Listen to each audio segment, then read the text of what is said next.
ये हम सब के लिए बहुत पवित्र भूमि है। बहुत दिनों से पूरे देश के लोग ये सोच रहे थे कि भाई कोई तो युवा आए, कोई तो युवा नेतृत्व देश को मिले। आपके रूप में एक नया युवा नेतृत्व इस देश को मिल रहा है। आपको क्या लगता है कि आप कितना खरा उतर पाएंगे? जो उम्मीदें हैं पूरे देश के लोगों की आपसे। मैं एक बात बहुत स्पष्ट करूं, भले ही मैं, क्योंकि मेरी उम्र बहुत कम है बाबा साहब की अपेक्षा, मैं उनसे व्यक्तिगत नहीं मिल पाया। मैं क्या, ऐसे करोड़ों लोग होंगे दुनिया में जो उनसे नहीं मिल पाए, लेकिन उनके अनुयायी जरूर, उनके मिशन के पहरेदार जरूर। मैंने डॉक्टर बाबा साहब अम्बेडकर का आगरा में, जो यूपी में पड़ता है, जहाँ बाबा साहब रोए, उन्होंने कहा कि मुझे मेरे पढ़े लिखे लोगों ने धोखा दिया। उसके साथ लोग इतनी ही बात बताते हैं कि बाबा साहब ने वहाँ ये कहा था, सिर्फ बाबा साहब ने वहाँ एक और बात कही। और आज मेरे इस यहाँ बताने के बाद आपके दर्शक इस बात को जानेंगे जो लोग दुनिया में आपके चैनल को सुनते हैं। बाबा साहब ने कहा कि मैं बूढ़ा हो चुका हूँ, बीमार रहता हूँ, जो मैं करना चाहता था अपने समुदाय के उसमें ना के बराबर भी मैं नहीं कर पाया हूँ। अभी बहुत कुछ करना बाकी। मैं शहरों से निकल के अब मैं गांव की तरफ जाना चाहता हूँ, लोगों को जगाने के लिए, लोगों को तैयार करने के लिए। इस उम्र में मैं अपने चारों तरफ ये देखता हूँ कि इस तंबू का बम्बू बनने वाला कोई तो युवा मिले, कोई तो युवा खड़ा हो जो इस तंबू का बम्बू बन के इस आंदोलन को आगे चलाए। जब मैं अपने चारों तरफ देखता हूं तो मुझे निराशा हाथ लगती है कि ऐसा कोई भी युवा नज़र नहीं आता।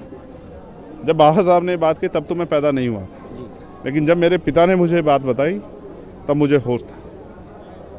और मैं उसी तंबू का बम्बू बनने का प्रयास कर रहा हूँ, और उसमें जितना समय मेरे पास है पिछले 10 साल से लगातार, और आपने अभी कहा कि उस पर आप कितने खरे उतरेंगे, तो मैं आपको पूरी जिम्मेदारी से कहता हूँ, सामाजिक परिवर्तन, आर्थिक मुक्ति और राजनीतिक शक्ति हासिल करने का जो आंदोलन है, उस पर कड़ी दर कड़ी सीख के हम लोग आगे बढ़ते रहेंगे।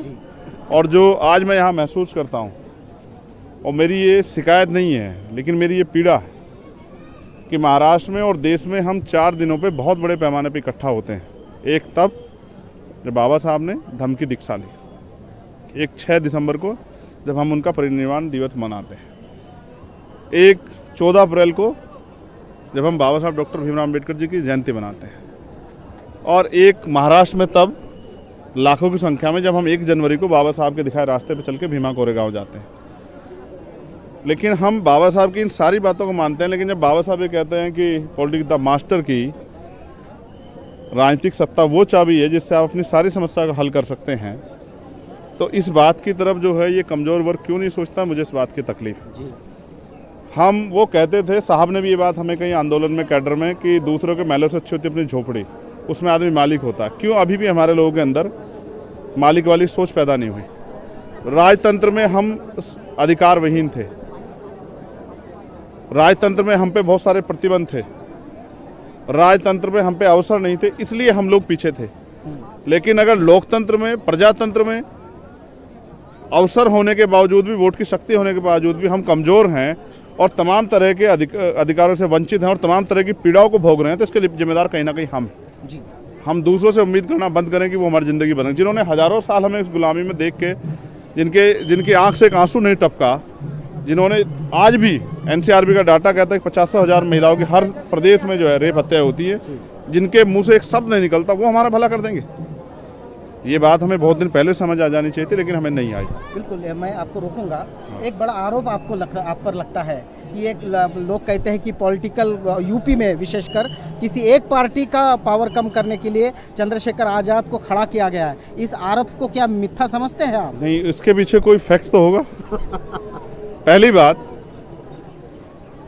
इसका जवाब आप नहीं दे पाएंगे जब मैं आपसे पूछूंगा कि जब आरपीआई डॉक्टर बाबा साहब अम्बेडकर का मसौदा तैयार हुआ था, आरपीआई बाबा साहब का विजन था, तो बीएसपी क्यों बनाई? बिल्कुल। क्या मान्यवर काशीराम साहब इसका जवाब दे सकते हैं? जो लोग मुझसे ये सवाल पूछ रहे हैं, क्या उन पे इसका जवाब है कि आरपीआई के रहते उन्होंने बीएसपी क्यों बनाई? जब आरपीआई के लोगों ने मान्यवर काशीराम साहब को उनकी क्षमता के हिसाब से अवसर नहीं दिया, तब उन्होंने बीएसपी बनाई। और जब बीएसपी के लोगों ने चंद्रशेखर आज़ाद को उसकी क्षमता के हिसाब से काम करने का मौका नहीं दिया, तमाम तरह से जेलें काटने और मुसीबतें झेलने के बावजूद, तब चंद्रशेखर उनके साथियों ने एसपी बनाने का निर्णय लिया। उसे भी छोड़ो, आरोप किसके ऊपर नहीं लगे? बाबा साहब के ऊपर आरोप नहीं लगे। बाबा साहब को तो इस देश के लोग अंग्रेजों का एजेंट कहते थे, और मान्यवर काशीराम साहब को सीआई का एजेंट कहते थे। किसको नहीं अपमानित किया गया? मैं अकेला व्यक्ति हूँ जिसके ऊपर आरोप लग रहे हैं। बाबा साहब के ऊपर आरोप नहीं लगे हैं? कोई एक आदमी बताओ इस मिशन का जिसके ऊपर आरोप नहीं लगे और जिसने अपमान ना साहु। ज्योतिबा फूले हो, साहू जी महाराज हो, माँ सावित्रीबाई फूले हो, नारायणा गुरु हो, चाहे डॉक्टर बाबा साहब अम्बेडकर हो, चाहे मान्यवर काशीराम साहब हो, मान्यवर दीना बना वाल्मीकि साहब हो, मावना रामसु वर्मा हो, संतराम बी ए कुछ प्रजापति जी हो, बाबू जगदेव प्रसाद कुशवाहा, जननायक कपूरी ठाकुर, कोई ऐसा एक बताओ जिसने अपने लोगों से जो है आलोचना ना सही हो, आरोप ना सही हो। और समाज, फिर आप मेरी, जब हम धम्म चक्र परिवर्तन की बात करते हैं तो हम परिवर्तन से घबराते क्यों? बिल्कुल, आज नहीं तो कल हमें गुलामी की बेड़ियां काटनी है, नहीं काटनी। आप नहीं चाहते कि बौद्ध में भारत बने? बिल्कुल चाहते हैं। जो बाबा साहब का सपना था कि इस देश की सर्वोच्च कुर्सी पे अम्बेडकरवादी विचारधारा को, बुद्ध की विचारधारा को मानने वाला व्यक्ति बैठे, तो उसका सपना कहाँ पहुंचा है? आप मुझे जवाब देके बताओ। मैंने कमजोर किया है, उनके नेताओं ने कमजोर किया? क्या हैसियत है, राजनीतिक हैसियत उनकी, आज आप बताओ। उत्तर प्रदेश में कितने एमएलए हैं उनके पास? बिल्कुल ना के बराबर। तो ये क्यों हुआ? अगर आवाज इंडिया डाउन जाता है तो आवाज इंडिया में काम करने वालों की जिम्मेदारी है।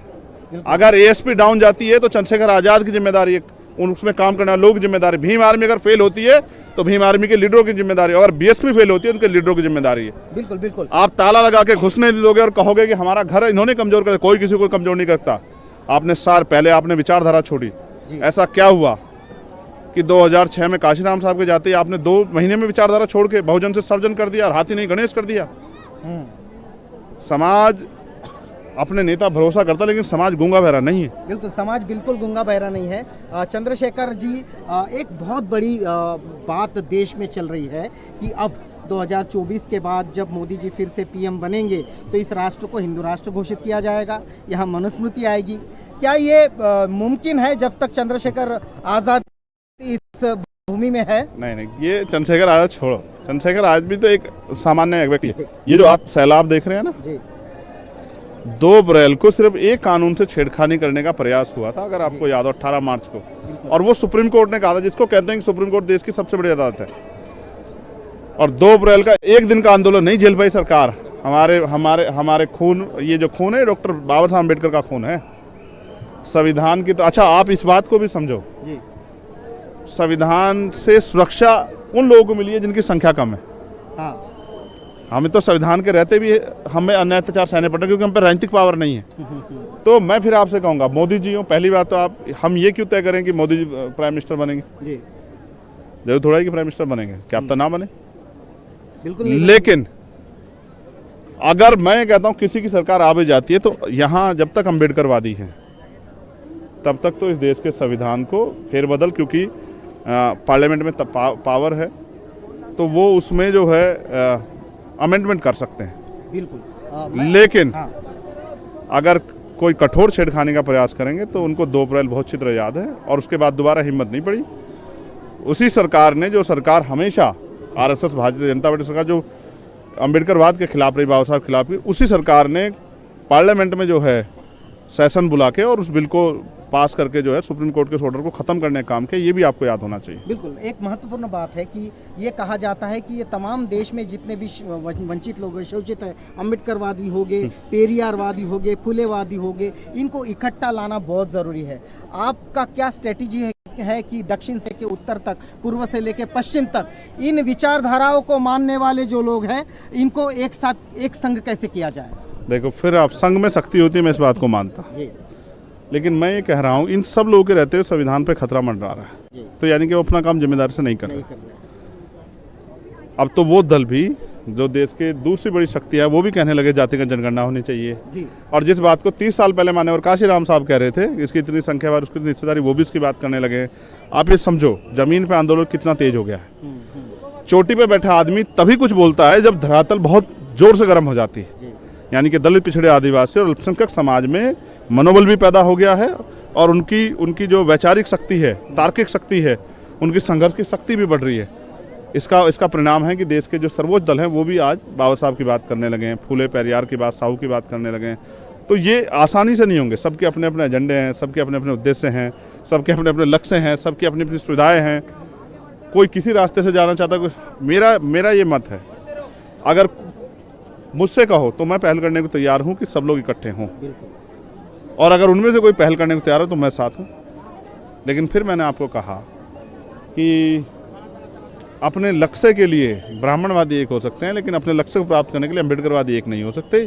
इस ईगो को भी थोड़ा सा डाउन लाना चाहिए। बिल्कुल। और मैं समझता हूँ एक समय आएगा, परिवर्तन प्रकृति का नियम है, क्या तो ये लोग खुद अपने आप अपनी ईगो हटा के एकजुट होंगे, वरना समय इनको एकजुट कर देगा। ऐसा भी जैसे इंडिया अलायंस बना है, ऐसे ही समय बहुत ताकतवर होता है। बिल्कुल, समय बहुत ताकतवर होता है। इस वक्त लाखों दर्शक आपको आवाज़ इंडिया टीवी पर लाइव देख रहे हैं और ये 67वां धम्म दीक्षा दिवस मना रहे हैं। हमारे दर्शकों के लिए चंद्रशेखर आज़ाद क्या मैसेज देना चाहेंगे?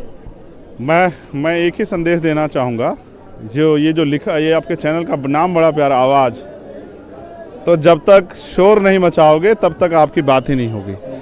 और आवाज़ इंडिया बहुत अच्छा काम कर रहा है, वो इसी तरह से आगे बढ़े। लेकिन जो देश दुनिया में अम्बेडकरवादी रहते हैं, मैं उनसे कहूँगा कि वो बाबा साहब की हर बात को फॉलो करें, बाबा साहब के विचारों पे भी पहरा दें, बाबा साहब का जो धम्म का कार्य है उसको भी आगे बढ़ाएं, बाबा साहब के राजनीतिक शक्ति हासिल करने का लक्ष्य उस पर भी आगे बढ़े, और अपने मीडिया चैनल्स भी बनाएं, अपने अखबार भी चलाएं, अपने यूट्यूब चैनल्स भी बनाएं, अपनी जो है बड़े बड़े स्कूल कॉलेज भी बनाएं, अपने बड़े बड़े हॉस्पिटल बनाएं।